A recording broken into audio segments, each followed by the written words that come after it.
Hello mga mamis, tingnan ninyo, ito, papel. Gagawa tayo ngayon ng pera galing sa papel. Ito. Sulatan ko ito ng wala po akong sakit ha. Huwag kayong mag-isip na ako may sakit. Ito lang po ay magmamagic tayo ng pera galing sa papel. Ito po, tingnan ninyo. Yan, isa, dalawa, tatlo, apat. Yan. Ganito po. Whoop. Pera na, di ba? Isa pa. Ip. Oh.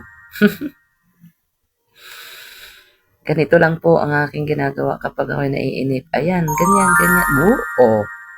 Lalo na pag nag-iisip ako ng pera, nagawa ko ng pera galing sa papel.